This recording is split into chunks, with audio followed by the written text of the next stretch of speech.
The Salamanders, originally known as the Dragon Warriors, were designated as the 18th Legion amongst the 20 original Space Marine legions forged by the Emperor of Mankind. Their Primarch Vulkan remains as one of the most enduring figures in Imperial history, not only due to his impact but his very physical constitution, as he has never been recorded as truly fallen, yet mysteriously he is absent, as his whereabouts and his purpose within the greater scope of humanity's ongoing struggle for the right to inherit the stars continues. These questions have defined the Salamanders throughout the millennia. The Legion itself was grievously tested during the opening engagements of the Horus Heresy, leading them to suffer catastrophic losses that limited their overall effectiveness and role in the greater galactic conflict. Yet from this veritable crucible of fire emerged warriors of unparalleled fortitude,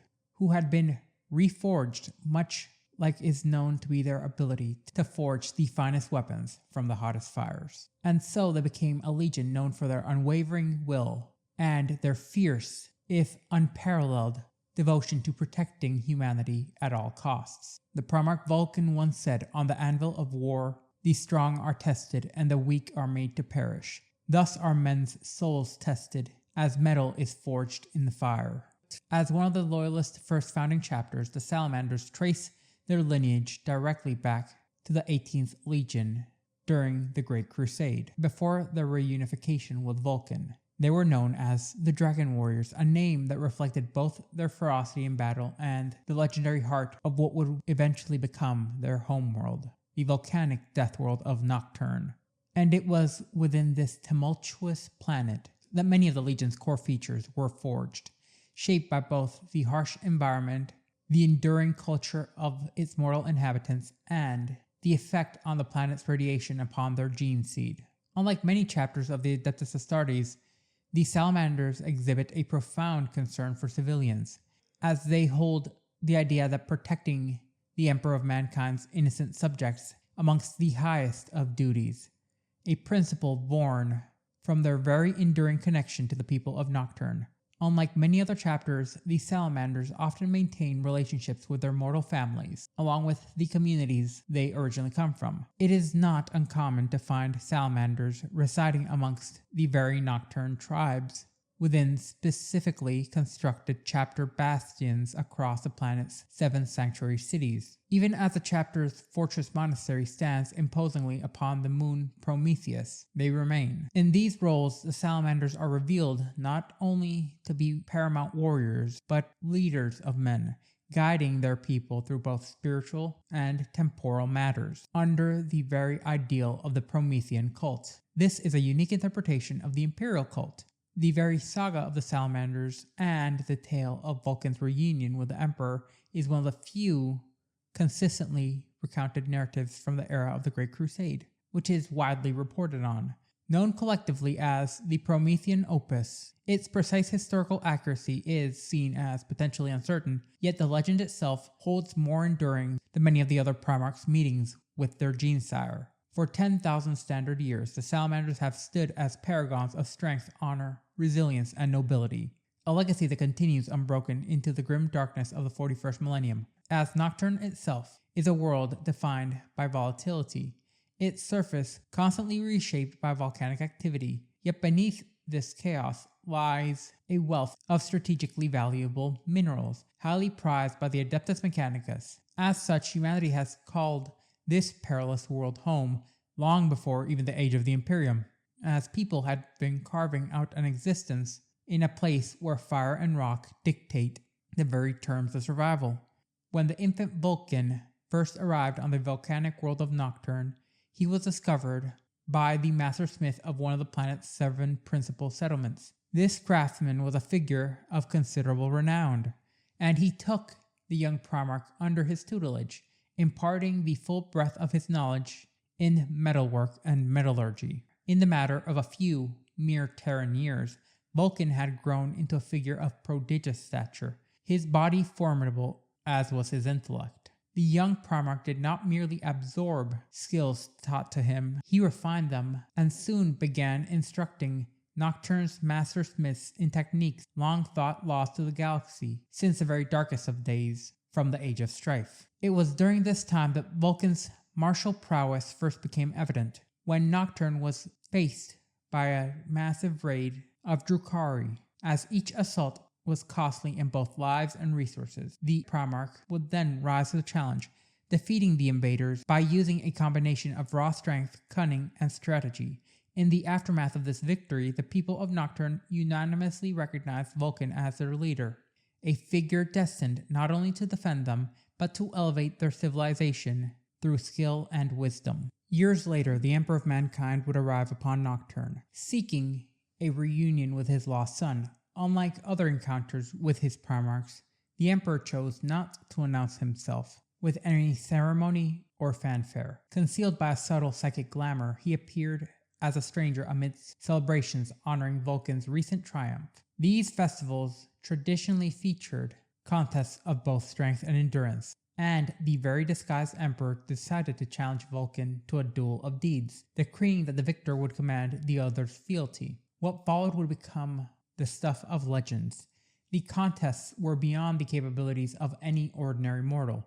Feats of endurance, displays of strength, and finally, a hunt for the world's largest native beast, the fire-dwelling reptiles known colloquially as salamanders, that would come to inspire the Legion's very name. Vulkan succeeded in slaying a colossal beast of his own, yet in his return he was met with a catastrophe. The earth beneath his very feet cracked and crumbled, as a surge of molten lava threatened to consume him in his entirety. Clinging with one hand to the rock and the other gripping the tail of his trophy, Vulkan's strength began to wane under the prolonged ordeal. Abandoning his prize would have ensured his survival, but he refused. It was then that the stranger appeared, yet his path was similarly obstructed by another river of molten rock. In a display as remarkable as Vulkan's own, the stranger dragged a creature of even greater size than the largest salamander ever previously recorded, and cast its massive body into the lava, forming a veritable bridge. Moments later, the stranger reached Vulkan, lifting him with a single hand, along with his hard-won prize, pulling them both to safety. Upon their return to the settlements, the elders declared Vulkan the victor, for the stranger, though victorious in strength, had returned empty-handed from the hunt. This event, celebrated across the worlds of the Imperium, marked the very moment where Vulkan's greatness was proven and recognized. It is a tale of courage, endurance, and an unyielding resolve, a veritable defining moment in the story of a Primarch who would become the heart and soul of the Salamanders Legion. Yet it was not the stranger who swore fealty that day, but Vulkan himself. The Primarch descended upon one knee, declaring that the man had won because he recognized that a man who values another's life above his own victory is a man worthy of service. In that instant, the stranger cast aside his psychic disguise, revealing himself in all his majesty. Thus the Master of Mankind revealed himself as the Emperor and showed that he had come to Nocturne to reunite with his lost son and to restore his people to the fold of humanity. From that moment on, Vulkan assumed the mantle of Primarch of the 18th Legion, thereafter known as the Salamanders, a name honoring both their volcanic homeworld and the legendary contest that had bound them once more to their gene father. Drawing from the hardy men of Nocturne, Vulkan shaped his legion into a fierce force renowned not only for their strength, but their courage, along with their ability for artistry and the precision from which they forged their weapons of war. The Salamanders became living embodiments of their Primarch's virtues, honor, resilience, and a devotion to safeguarding the lives of the innocents they defended. But the age of Imperial unity would not endure. Alongside the Iron Hands and the Raven Guard, the Salamanders were deceived by the War Master, Horus Lubicol, into taking part in the doomed first wave of Loyalist forces at the Dropsite Massacre of Isstvan V. There they were slaughtered, first by the fortified positions of the traitor legions, and then by betrayal from those legions forming the second wave of their assault. Amongst the so-called Shattered Legions, the Salamanders suffered some of the most staggering losses. Though enough survived to preserve the Legion from extinction, or from any severe genetic deviation, it seems records from this era remain largely fragmentary, leaving much of Vulkan's actions and those of his Legion shrouded in obscurity.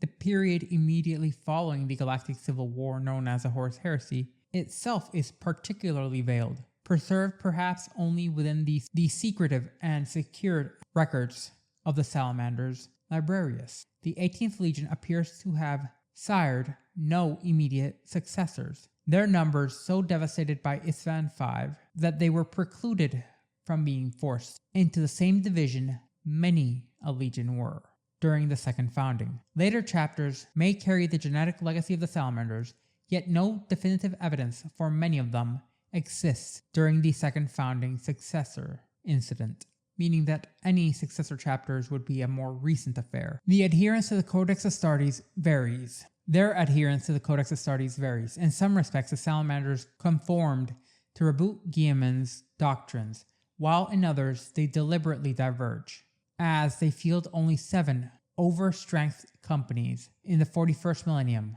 This exemplifies their selective compliance, even as the chapter otherwise follows the Codex with a large amount of diligence. The ultimate fate of Vulkan himself is another point of contention, as it is a matter that remains mostly discussed in conjecture.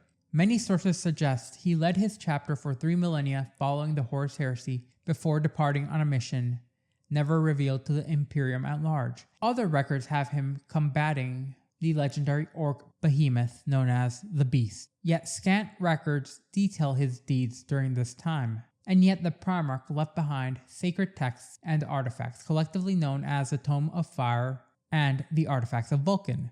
Within this tome are clues to 9 potent technological relics of his own creation, willed to the Salamanders for their safekeeping. Chapter tradition holds that only when all 9 of the artifacts of Vulkan are rediscovered and reunited will the Primarch have deemed the Salamanders sufficiently tempered and having passed the ultimate trial. As of now, 5 of these have already been found and recovered. Then, legends dictate that he will return to his legion in a final war against the enemies of humanity, a promise of a reckoning and redemption that endures across the dark expanse of the 41st millennium. The Salamander's gene seed is actually one of the more notable subjects of particular interest, as it is unique amongst the Adeptus Astartes and shrouded in no small degree of secrecy. Alongside the Space Wolves and the Alpha Legions, the Salamanders received a specially crafted gene seed known as the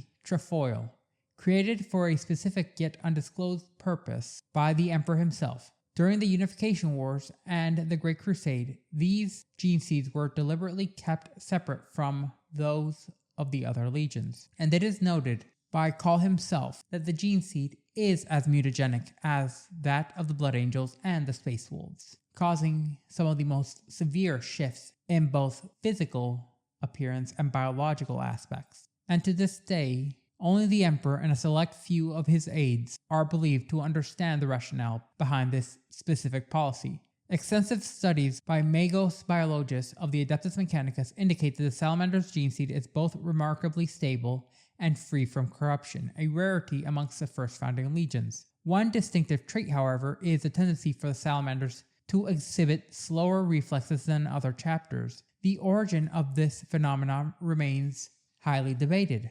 Some suggest it's a result from the extreme conditions of Nocturne, a high-gravity world that may have conditioned their neuromuscular systems. Others propose it is a psychological outcome from the chapter's doctrine, which emphasizes deliberation and discourages hastiness. Yet, in practice, the Salamander Space Marines can move with the speed and precision of any Astartes, encased in power armor, far surpassing the capabilities of ordinary humans. And they seem to have a higher resilience than many of the other legions.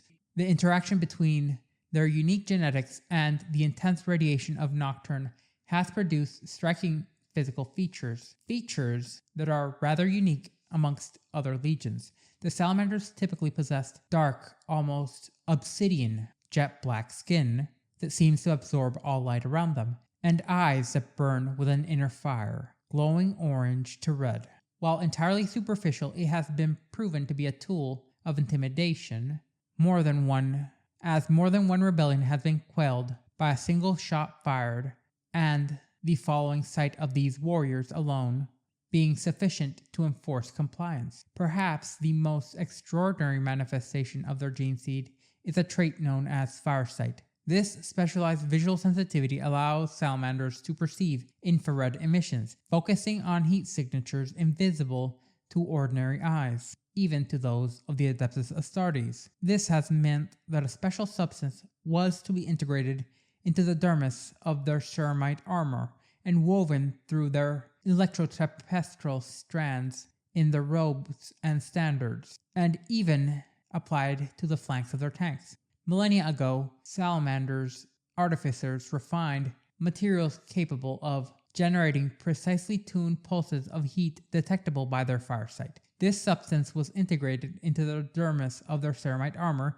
woven through their electrotapestral strands of their robes and standards, and even applied to the flanks of their tanks. When connected to the noosphere, these signals become perceptible to the salamanders, while remaining undetectable to others, allowing sublevels of tactical communication and hidden strategic markers that can be traced through the air with the firesight. Despite these enhancements, the chapter continues to rely heavily on sensory augmentation provided by standard issue Astartes power armor. Together with their firesight and their natural resilience, these systems make the salamanders formidable warriors, capable of executing complex maneuvers in even the most extreme of environments. Their genetics, honed by millennia of conflict and the harsh environment of Nocturne, have produced a legion uniquely adapted to the defense of humanity and the pursuit of perfection in both combat and craft, to such a scale that they would make the Emperor's children jealous, as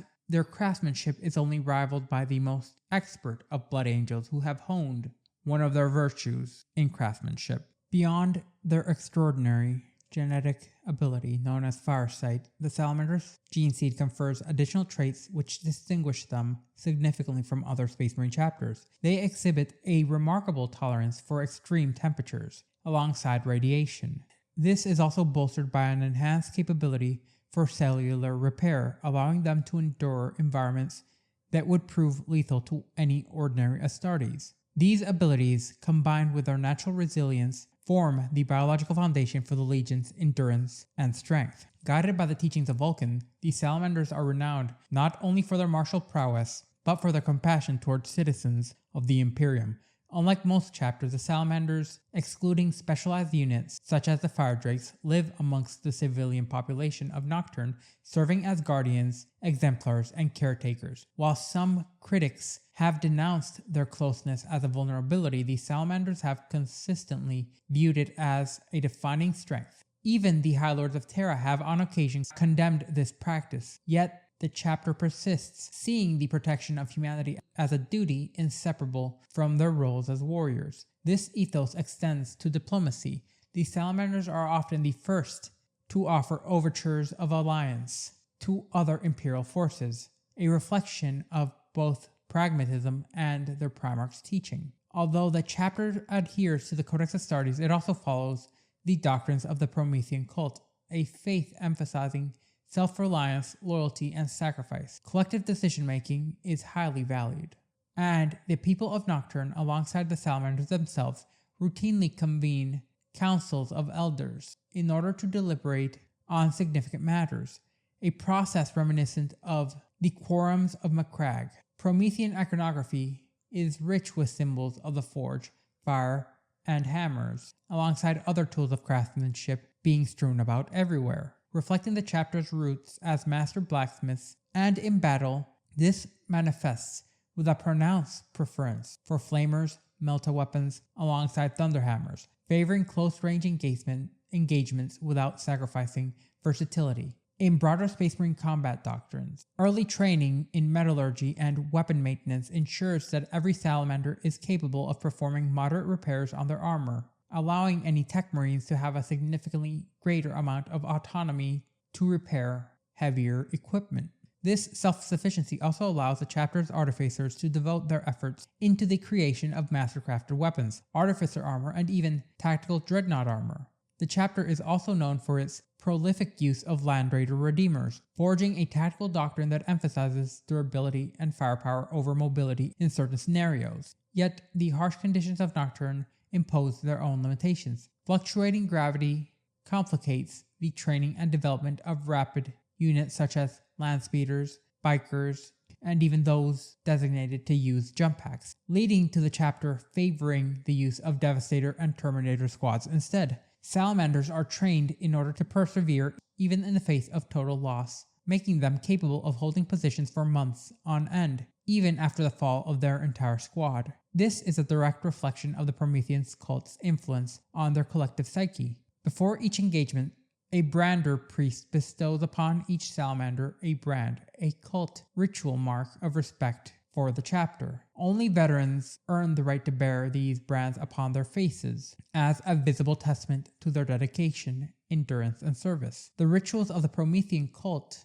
form the spiritual and cultural backbone of the Salamanders Chapter, shaping not only their approach to warfare, but their understanding of life, death, and service. Amongst the sacred traditions, a number stand out for their complexity, intensity, and the profound lessons they impart upon the bearer. One of these most ancient and harrowing is known as the Burning Walk, a solitary pilgrimage through the vast pyre deserts of Nocturne. It is to be undertaken by those seeking final absolution. This is often the aged, the infirmed, or the grievously wounded. Some salamanders select this path in order to restore a troubled soul and test their resolve, facing the unforgiving desert and its elements as a crucible for their body, mind, and spirit.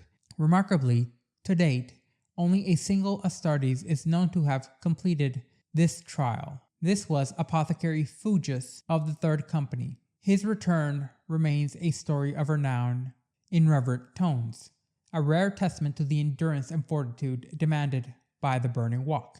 Rituals of intermittent and ascension followed the death of a captain, marking both a commemoration of the fallen and the elevation of his successor. In these ceremonies, the remains of the deceased are affixed to a vast slab of black marble coated in ceramite, and then lowered into the lava flow within a volcanic basin. This task is performed by two Astartes robed in the traditional garbs of Nocturne's metalworkers, who pass chains twice the size of an Astartes fist and etched with symbols of the forge, the flame, and the anvil along with the hammer, through their hands. The chains themselves are at this point red hot from the lava below, branding the encumbrance palms with scarred emblems. Precision and unity are paramount. Any misalignment will result in an irregular brand, a mark of shame that must be expunged in disgrace. Once the fallen has been committed to fire, the ritual of ascension begins. The prospective captain is stripped of all but his ceremonial sash and branded with the marks of his new rank upon his chest and right shoulder. Standing upon the dais, he is enveloped by a pillar of flame from below.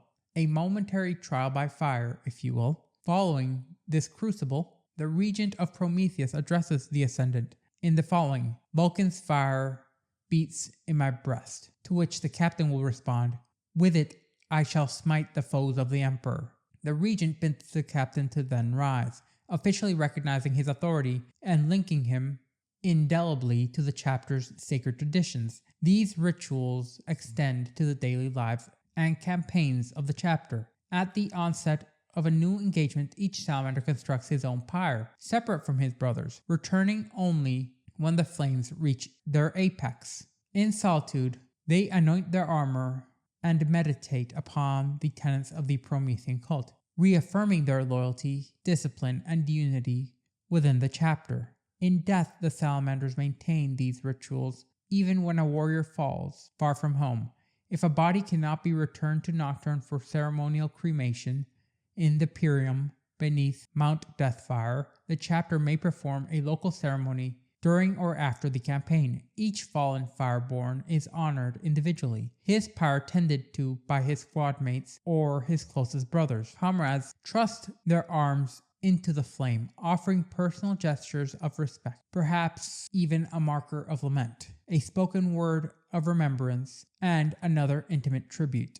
This solemn observance ensures that each salamander in life and in death is bound to the chapter by fire, sacrifice, and devotion. The salamander's very approach to warfare is as distinctive as their culture and physiology. While capable of operating in any theater and under virtually any conditions, the chapter demonstrates a particular aptitude for close quarters combat, excelling with both flame and melta weaponry. During the Great Crusade, they also made extensive use of volkite weapons, instruments of incendiary devastation that combined precision with their destructive firepower.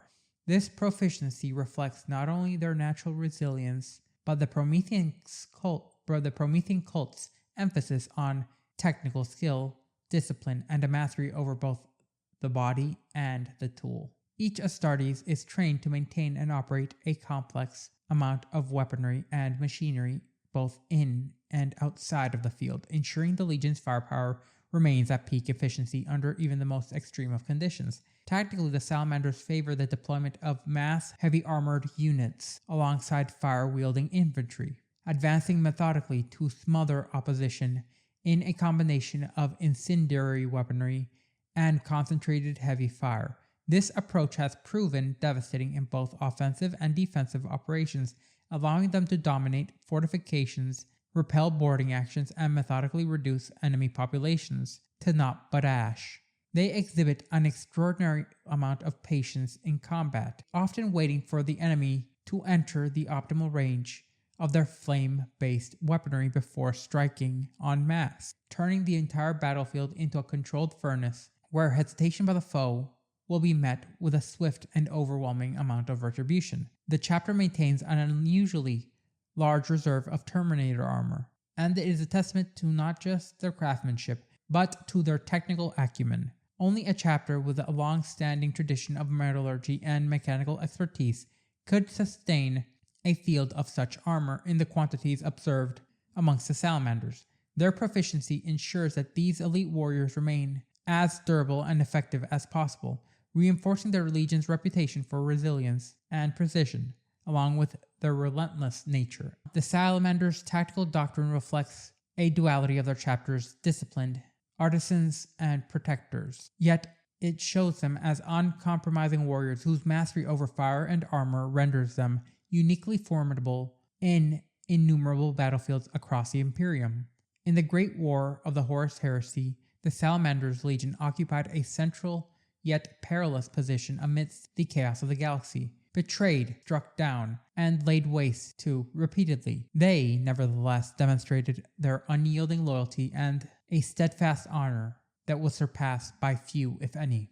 Few Space Marine legions have paid so high a price for their fidelity to the Emperor, and fewer still have so consistently shed their blood beyond measure in the defense of mankind.